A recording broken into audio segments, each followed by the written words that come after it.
മഹാഭാരത കഥകളിലേക്ക് സ്വാഗതം കൂട്ടുകാരെ. സമുദ്രജലം മുഴുവൻ പാനം ചെയ്ത അഗസ്ത്യമുനിയുടെ ശക്തിയാണ് കഴിഞ്ഞ ഭാഗത്ത് നമ്മൾ കണ്ടത്. കാലകേയന്മാർ മുക്കാലും ചത്തൊടുങ്ങി. ബാക്കിയുള്ളവർ പാതാളത്തിൽ പോയി ഒളിക്കുകയും ചെയ്തു. ഇനി സമുദ്രജലം നിറയ്ക്കാൻ ദേവന്മാർ അഗസ്ത്യമുനിയോട് ചോദിച്ചപ്പോൾ അഗസ്ത്യമുനി ഇങ്ങനെ പറഞ്ഞു: ദേവന്മാരെ, നിങ്ങൾ മടങ്ങിപ്പോയി കൊള്ളുക. ഇനി കുറെ കാലം കഴിഞ്ഞ് ഭഗീരഥൻ എന്ന രാജാവ് പിതൃക്കളെ ഉദ്ധരിക്കാൻ പരിശ്രമിക്കും. ആ പരിശ്രമത്തിൽ സമുദ്രം വീണ്ടും ജലപൂർണമാകുമെന്ന് അഗസ്ത്യമുനി അരുളി ചെയ്തു. യുധിഷ്ഠിരന് ഭഗീരഥന്റെ പൂർവികരുടെ ഭഗീരഥന്റെ കഥ അറിയണമെന്ന് ആഗ്രഹമുണ്ടായി. എങ്ങനെയാണ് സമുദ്രം നിറയ്ക്കാൻ ഭഗീരഥന്റെ പൂർവികരും കാരണമായതെന്ന് യുധിഷ്ഠിരൻ അന്വേഷിച്ചു. ഇത് കേട്ട ലോമേശ മഹർഷി യുധിഷ്ഠിരനോട് കഥകൾ പറയുകയാണല്ലോ, കഥ പറയുന്നത് തുടരുകയാണ്. അപ്പോൾ യുധിഷ്ഠിരന്റെ ചോദ്യത്തിന് ലോമേശ മഹർഷി ഒരു കഥയാണ് പറഞ്ഞു കൊടുത്തത്. ഇക്ഷ്വാകു വംശത്തിൽ സഗരൻ എന്നു പേരുള്ള ഒരു രാജാവ് ഉണ്ടായിരുന്നു. അദ്ദേഹത്തിന് 2 പത്നിമാരാണ് ഉണ്ടായിരുന്നത്, വൈദർഭിയും ശൈബ്യയും. 2 പത്നിമാരെയും കൂട്ടി സഗരൻ കൈലാസപർവ്വതത്തിലെത്തി കൊടും തപസ് അനുഷ്ഠിച്ചു. തപസ്സിന്റെ ഫലമായി ശ്രീ പരമേശ്വരൻ പ്രത്യക്ഷപ്പെട്ടു. അപ്പോൾ രാജാവ് ഒരു നല്ല പുത്രനുണ്ടാവാൻ വരം ചോദിച്ചു. ഓരോ കാര്യങ്ങൾ സംഭവിക്കുമ്പോഴും ഒരു മുഹൂർത്തം ഉണ്ടല്ലോ. രാജാവ് ചോദിച്ച മുഹൂർത്തം, അതിന്റെ ഫലമായി പരമേശ്വരൻ ഇങ്ങനെ അരുളി ചെയ്തു: 2 പത്നിമാരിൽ ഒരാൾക്ക് 60,000 പുത്രന്മാരുണ്ടാകും. അവർ അഹങ്കാരികളും ശൂരന്മാരും ആയിരിക്കും. മറ്റേ പത്നിയിൽ വീരശൂര പരാക്രമിയായ ഒരു പുത്രനും ഉണ്ടാകും. 60,000 ശൂരന്മാരും ഒന്നിച്ചവസാനിക്കുകയും ചെയ്യും. ഇങ്ങനെ പറഞ്ഞുകൊണ്ട് ശ്രീ പരമേശ്വരൻ അപ്രത്യക്ഷനായി. ശൈബ്യ എന്ന പത്നിയിൽ ദേവകുമാരനായ ഒരു കുമാരൻ പിറന്നു, തേജസ്വിയായ ഒരു ബാലൻ. വൈദർഭിയിൽ ഒരു മാംസപിണ്ഡമാണ് ഉണ്ടായത്. പെട്ടെന്ന് തന്നെ ഒരു അശരീരി ഉണ്ടായി. ഈ മാംസപിണ്ഡത്തെ ചെറിയ ചെറിയ കുടങ്ങളിൽ സൂക്ഷിക്കുവാൻ വേണ്ടി അങ്ങനെ ചെയ്തു. കുറെ കാലം കഴിഞ്ഞപ്പോൾ 60,000 കുട്ടികൾ ആ കുടങ്ങളിൽ നിന്നും ഉണ്ടായി. ശൂരന്മാരും വീരപരാക്രമികളും അഹങ്കാരികളും ആയിരുന്നു അവർ. തങ്ങൾ 60,000 ആളുകളാണ് എന്നുള്ള അഹങ്കാരത്താൽ അവർ ദേവലോകം വരെ ആക്രമിക്കുകയും എല്ലാവരെയും പരിഹസിക്കുകയും അഹങ്കരിക്കുകയും ചെയ്തു. കുറെ കാലം കഴിഞ്ഞപ്പോൾ സഗരൻ ഒരു അശ്വമേധയാഗം നടത്താൻ തീരുമാനിച്ചു. യാഗാശ്വത്തെ അഴിച്ചുവിട്ടു. യാഗാശ്വം പോകുന്നിടത്തൊക്കെ ഈ 60,000 പുത്രന്മാരും ചെന്നു. യാഗാശ്വം അങ്ങനെ സഞ്ചരിച്ച് ജലരഹിതവും ഭീകരവുമായ ഒരു സമുദ്രത്തിൽ എത്തി. പെട്ടെന്ന് യാഗാശ്വത്തെ കാണാതെയായി. പിന്തുടർന്നിരുന്ന അസുരന്മാർ അത്ഭുതപ്പെട്ടുപോയി. എങ്ങനെയെങ്കിലും യാഗാശ്വത്തെ കണ്ടുപിടിക്കണം. അവർ കുഴി തോണ്ടാൻ തുടങ്ങി. അങ്ങനെ ഈശാന കോണിൽ ഒരു കുഴി തോണ്ടി പാതാളത്തിലേക്ക് ഓടിപ്പോയ യാഗാശ്വത്തെ അവർ കണ്ടു. അവിടെ ആ അശ്വം മേഞ്ഞു നടക്കുകയായിരുന്നു.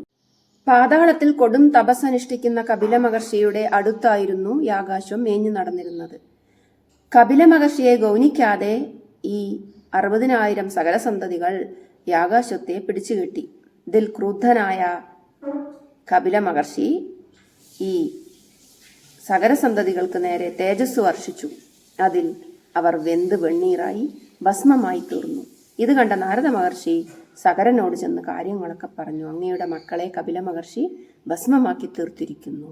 ധർമ്മരക്ഷയ്ക്കും ജനഹിതത്തിനും വേണ്ടി സഗര രാജാവ് ശൈബ്യയിൽ ഉണ്ടായ പുത്രനെ ഉപേക്ഷിച്ചു.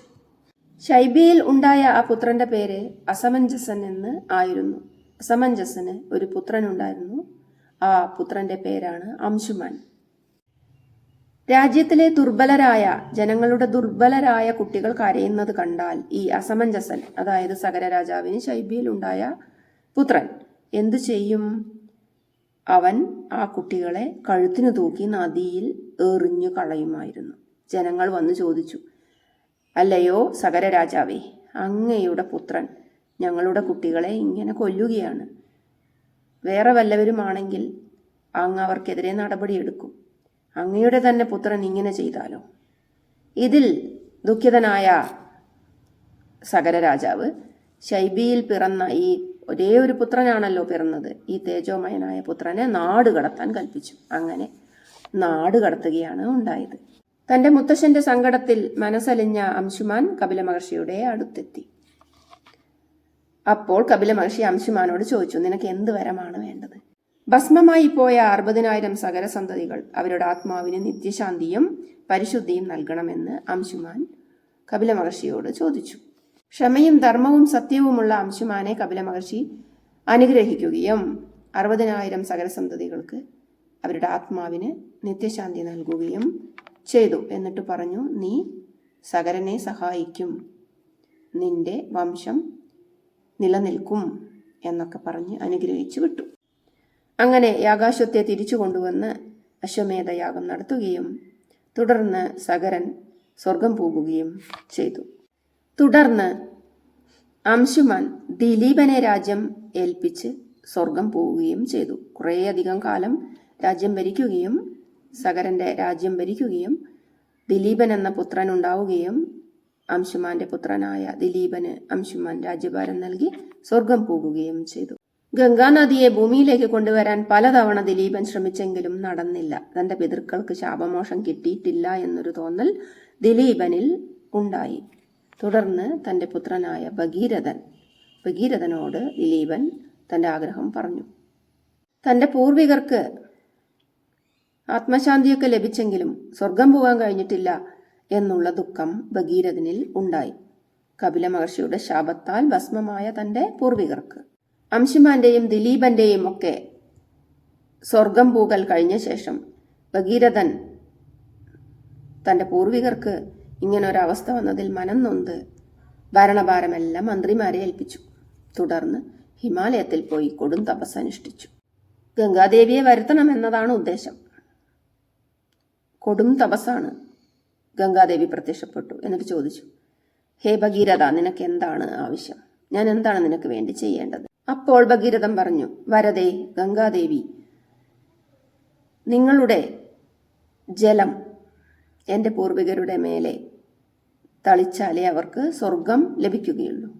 അതുകൊണ്ട് എൻ്റെ കൂടെ വന്ന് അത് ചെയ്താലും. ഗംഗാദേവി വസിക്കുന്നത് ആകാശത്തിലാണ്. ഭൂമിയിലേക്ക് പതിക്കുമ്പോൾ ആ ഊക്ക് ഭൂമിക്ക് താങ്ങാൻ കഴിയില്ല. ആ ശക്തി ഭൂമിക്ക് താങ്ങാൻ കഴിയുകയില്ല. ഈ 3 ലോകത്തും എന്നെ താങ്ങാൻ ശക്തിയുള്ളവർ ആരുമില്ല. എന്നെ താങ്ങാൻ ഒരേ ഒരാൾക്കാണ് ശക്തിയുള്ളത്, അത് ശ്രീ പരമേശ്വരനാണ്. അങ്ങനെ കൊടും തപസ് അനുഷ്ഠിക്കുമ്പോൾ ശ്രീ പരമേശ്വരൻ പ്രത്യക്ഷപ്പെടും. ഞാൻ ശ്രീ പരമേശ്വരന്റെ, ലോകനാഥന്റെ, ശിവന്റെ തലയിലേക്ക് പതിച്ചുകൊള്ളാം. ശിവൻ എന്നെ താങ്ങിക്കൊള്ളും. ഇത് കേട്ടതും ഭഗീരഥൻ ഒട്ടും താമസിച്ചില്ല, കൈലാസത്തിൽ പോയി കൊടും തപസ് അനുഷ്ഠിക്കാൻ തുടങ്ങി. സംപ്രീതനായ മഹാദേവൻ ഗംഗാദേവിയെ ശിരസിൽ താങ്ങാമെന്ന് വരം നൽകി. തുടർന്ന് ഗംഗ ഊക്കോടുകൂടി മഹാദേവന്റെ തലയിലേക്ക് പതിച്ചു. തലയിൽ ഗംഗാദേവിയുടെ രൂപം നമുക്ക് കാണാൻ സാധിക്കും.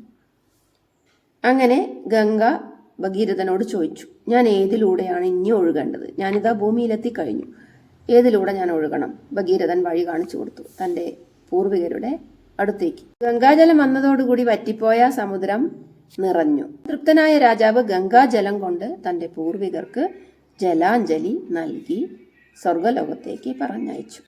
ഇന്നത്തെ ഭാഗം ഇവിടെ അവസാനിക്കുകയാണ്.